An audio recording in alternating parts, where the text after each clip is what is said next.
crazy as it sounds, going in and out of some creeks is good to do one time because you can clearly get a good sense of where the channel is and you know where to go, where not to go. No problem passing at any point.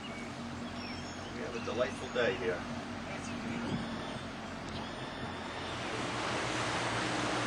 So where we're heading, you can see the sandy bluff just to the starboard bow, where the land hollows down.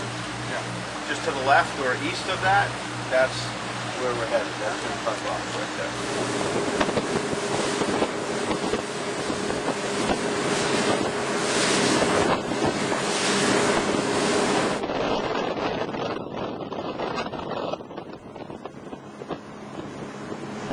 When the locks are open, okay, again, when they're open means when both tide levels are roughly the same. Then there are two sets of locks. So right now, just by seeing the red lights, doesn't tell me whether the locks are open or closed. Because if they are open, then it's kind of like riding on a highway in that we would be passing through the lock on the right or the west side, and boats coming the other way would be coming out on the lock on the east side. So that could be one scenario. The main lock is the one on the left on the east side. That's the main lock. So there are gates on both ends. Right. That would be one lock. Right. Be one lock. Yeah. Okay.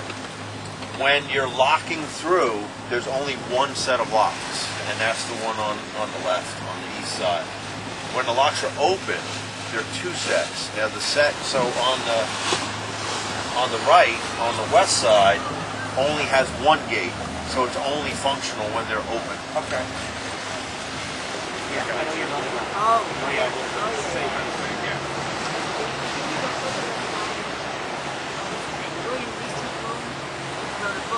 Right now, there was just one boat coming out of the lock.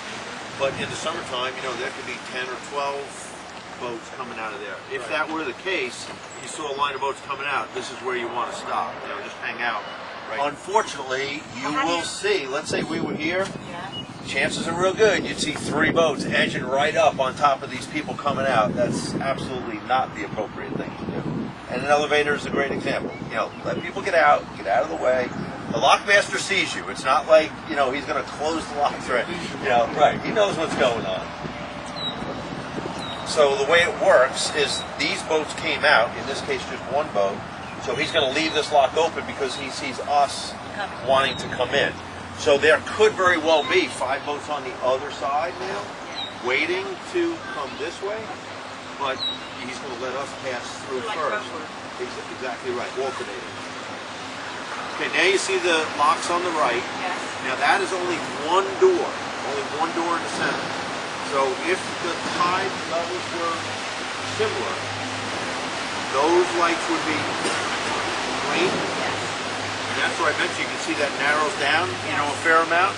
That's where we'd be passing through, and it's a very quick pass through. That's where you'd want to have your hands on the throttle, and as you get close, if you feel or see any turbulence in the water, just give it a little bit of juice, you know, get through, and then back it, you know, right off. Not hard, but just that's why we do this today. It's like anything. If somebody explains it to you, sure, and it's easy. Right, so this is the only lock that goes up and down. The other two just pass through. Exactly right.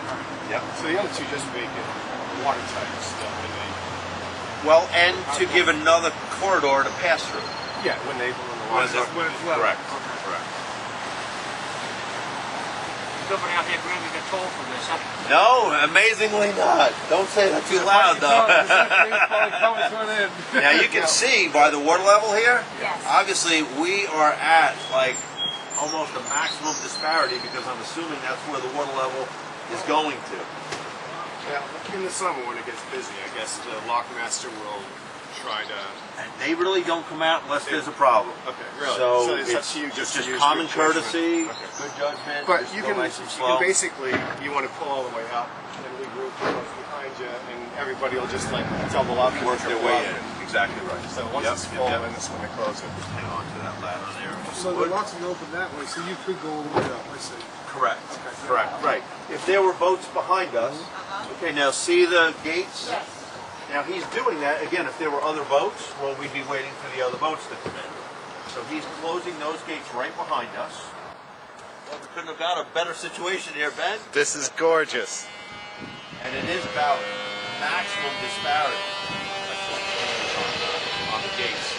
So the lockmaster's upstairs in the glass window, so you really can't see him or her, but they obviously can see us. So now, almost immediately, you're going to see the forward doors start to open any minute here because we're just about, at the level of the Shinnecock side. So again, here, where those lights are, where those gates, on not this one right here, the next one over. This is a secondary set, but the one they normally use is the second one over. Those would be open if we were at tide level. And if it's at tide level, is this open too? At tide level, this would be open also. Okay. So boats heading to the north would be on this side. Okay, that's Exactly right. Yep.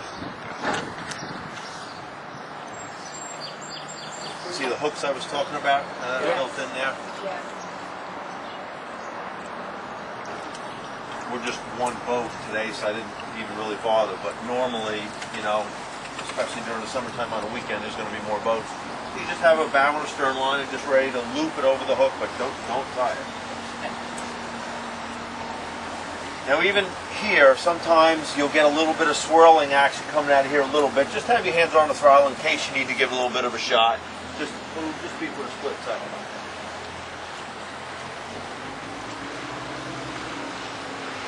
A couple of nice restaurants here that are fun to go to.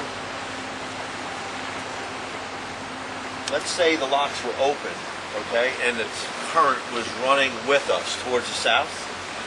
And let's say we wanted to go to that restaurant. So, so what a lot of people try and do is say, oh good, I'm going with the current. I'm going to just try and time it perfectly to zip right in there. And what do you think typically happens? You get pushed into it. You get pushed right into it. So a much better alternative, go down to the bridge, and again, I'm using this as an example, but this could be any situation where you have a decent current. Go down to, the current only stays that aggressive for a certain time frame. And here, we'll get down to about the bridge, and then it'll pretty much dissipate. So you go down to the bridge, you turn around, you come into the current. Now we're fully in control. Now it's easy, because I'm powering into the current the whole way, and then I just dip in, and I'm in control. The same thing would be true for docking. If you're trying to dock at your home or anywhere else, always try and dock your way into the wind. Don't try and time it perfect going with the wind. Because it's, sometimes you'll get lucky and, oh wow, that was perfect, but that's like 1 out of 100. Much better to spin it around, work your way so you're going into the wind, and it's a nice, controlled situation that is much safer and much easier and much more predictable.